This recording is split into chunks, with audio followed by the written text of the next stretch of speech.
What's up, guys? Today y'all got the tech guy and I'm coming at you with some more gun content. So let's dig into the difference, advantages and disadvantages between a gas impingement gun, direct impingement, and a gas piston gun. All right, guys, so I'm going to start this conversation off by saying that probably 90% of you watching this video don't use your guns enough, don't shoot them enough, or don't use the right accessories in order to appreciate the difference between a gas piston or direct impingement gun.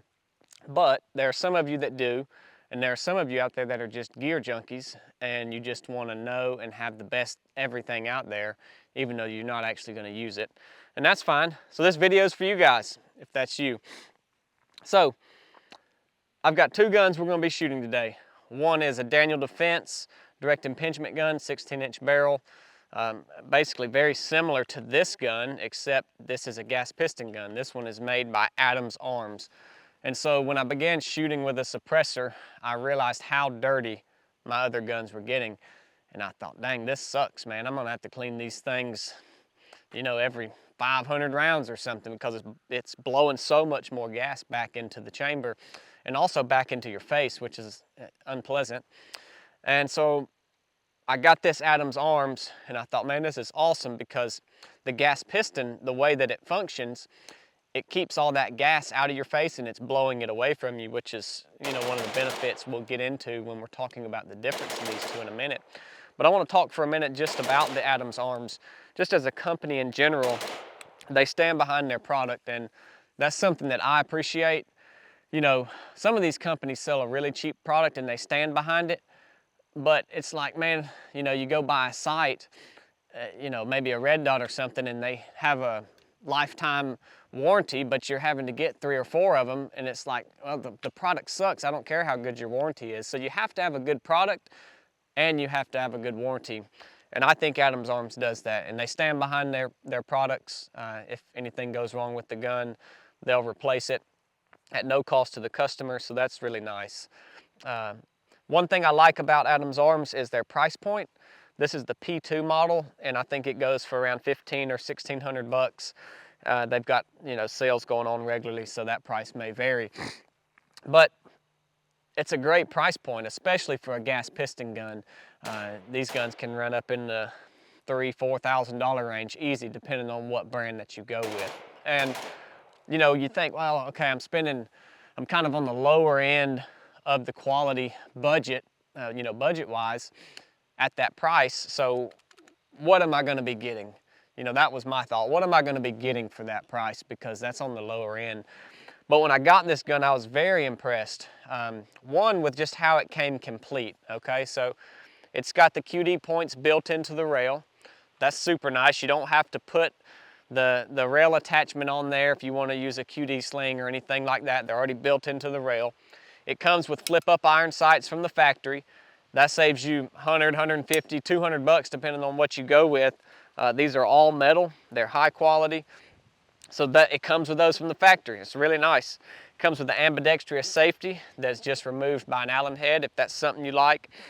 It's got a really nice single stage trigger in it, which in my opinion I would compare to the Geissele trigger. I don't know the exact poundage on this one, but it's very light and crisp for an AR-15. It's got the ergo grip, so you don't have the old junky plastic A2. It's got a crisp buttstock with QD points in it. Again, you don't have the old junky A2 buttstock on there that's sloppy and moving around. It's got an extended ambidextrous charging handle. This is a Radian Raptor LT, so I think if you bought that charging handle, that's like 100 bucks or something from that brand. And so they just added a lot of nice upgrades that comes with it, and all you have to do is slap your Red Dot on it, your optic of choice, whatever. Whether you do a scope or a Red Dot, that's all it needs. And so that was really nice. Another thing I like about this is the attention to detail that they have in the quality. So just little things such as staking the castle nut down. Man, there's so many companies out there you'll buy an AR from, they won't stake the castle nut down, and then you get out using your gun and there it starts backing out, the castle nut does, and then your whole dang gun will come apart. If that thing backs out, your spring and buffer and everything will come out. So they stake that down to ensure that it stays tight. They use the screw type roll pins, not just the standard push-in roll pins on the lower receiver. So that secures them in much better than does just the standard roll pins. And so the little things that they do to pay attention to detail like that, I appreciate, and it makes me realize that, hey, they're actually building a quality gun. They're not just slapping these things together. So those are some things that I like about Adams Arms. I've put a few hundred rounds through this thing at this point, and it's been flawless so far. Now I know that's not many rounds, but nonetheless, that's what I've shot through it, and it's held up. And so I'm going to continue to test this thing, and you'll see here in the video as we test it. And if it ends up failing, I'll get on here and let you guys know. But so far, it's been a great gun. So, all right, so you hear me keep talking about gas piston versus direct impingement. What does that mean? Well, the way, this is very basic. If you know this, then fast forward through the video. But if you don't, the way that these systems work is that a direct impingement has a thing up, well, they both have a thing called a gas block here. And the way a direct impingement works is the gas, when you shoot the bullet, comes out of the barrel, the gas behind the bullet enters into this gas tube, which then forces it back and pushes your bolt back. So every time you fire, the gases from your round go down the gas tube, hit the bolt, and blow the bolt back so that it can cycle and keep moving. And the way a gas piston works is it enters the gas block just like the direct impingement, but it has a little bitty chamber where all of that gas goes, and then it has a long piston rod that touches your bolt carrier and just pushes your bolt carrier back. So that keeps all of the gas from entering the chamber of your gun and blowing back into your face. And so you might begin to understand here some of the advantages of a gas piston gun. Well, one is it's going to run a lot cleaner. It's not going to be blowing all of that dirty gas back into your chamber, back into your, your bolt carrier, and back into your face. So if you're shooting with a suppressor, the amount of gas that you get is just that much more because it's not as much as able to blow out the barrel because of the suppressor. So a lot more is coming back into your face, a lot more is coming back into your chamber. So that's one big advantage to the gas piston gun, is if you're shooting suppressed. It keeps your gun cleaner, and it also blows the gas out away from you. So Adams Arms tagline or motto, whatever you want to call it, is cleaner, cooler, and reliable. Now I just said that one big advantage is when you're shooting suppressed. You don't get all the gas in your face and it doesn't go on the gun. So that keeps it cleaner, right? But it's also more, I guess if you want to use the word, pleasurable shooting experience, but maybe less distracting or less, whatever you want to say. You're not getting all of that in your face. So that's good. And it's running cleaner because it's not blowing it into the chamber. It's also running cooler because those gases that are coming into the chamber on a DI gun are hot. And so therefore it's heating that up much faster than it would if it's keeping it up in the chamber. Now, you might be, having to shoot a lot of rapid fire to really appreciate that difference, but that is something that it offers. And also, the third thing that they say is reliable. It's more reliable. And I would agree with that. It's because of the cleaner part, right? Cleaner makes it more reliable. So not only do you have to clean your gun less often, it's going to be more reliable because it's not getting as dirty. The big disadvantage you also often hear about piston versus direct impingement is accuracy. And look, man, I don't know why they say that. I think just because it's more moving parts. I'm not claiming to be an expert on this topic. I'm just telling you my idea, my opinion of these things. And I could see that usually when you get more moving parts, the gun's a little more inconsistent. But I mean, I've got red dots on these things, man. I don't have 6 to 24 power scopes on here where I'm shooting, 1,000 yards. I mean, at the most, with this gun, I'm shooting, 400 or 500 yards would be a long ways for me to be shooting with this. If I'm shooting at targets that far, I'm gonna be shooting 308, 300 Win Mag, something like that. I'm not gonna pick my 5.56 AR-15. So, but the difference in accuracy, if any, that it has would be it would just make it null and void because I've got a red dot on here. The accuracy that this takes away from me by having a 3 MOA dot is much more than the difference you're going to get with that piston would be what I think. I haven't ran this test, but I'm gonna shoot some groups here at 50 yards and see what the difference is. So that's why I went with Adam's arms. Those are some things I like about it, and I wanna run some tests on accuracy and see how it performs versus a standard direct impingement gun. So with that stuff in mind, let's get out here and let's run an accuracy test on it. Let's run some rapid fire shooting and just get out here and play around with it and see how this thing performs. All right, so let's do a little accuracy test here. I've got a target I'll show you guys in a minute. It's got a red dot on top and a red dot on the bottom, GP on top for gas piston, DI on bottom for direct impingement.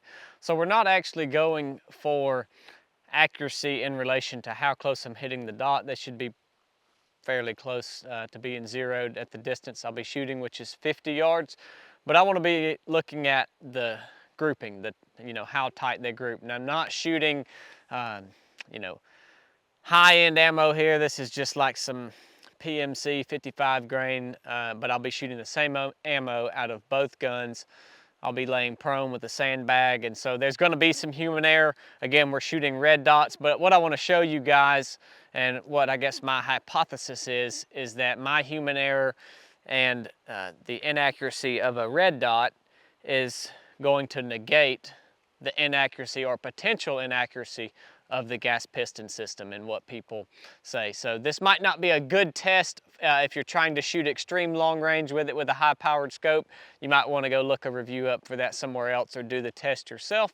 But for me and my purposes of an AR-15, I want to give this a test and see, is it really that much more inaccurate, or is this just something that people say? So I'm going to put the camera on the target. I'm going to go back to 50 yards and shoot some groups and see how they do.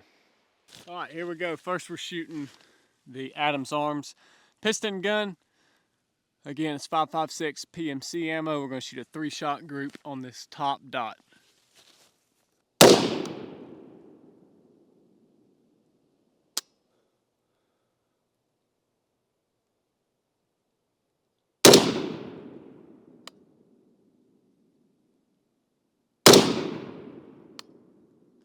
All right, that's 3 shots. Now we're going to go with 3 shots out of the Daniel Defense direct impingement.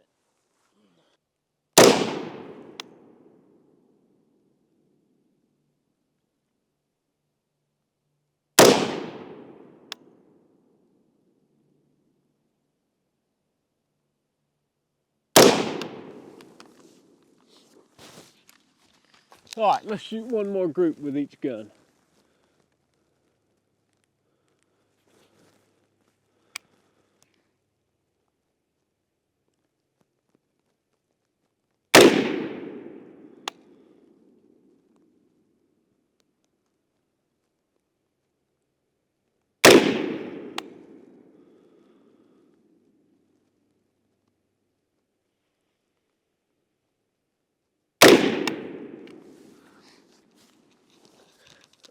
All right, that was 3 with the Daniel Defense.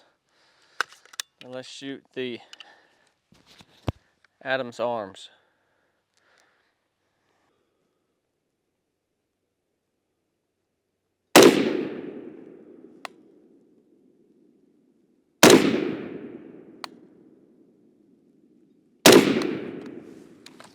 All right, let's go see how they did. All right, so here we are.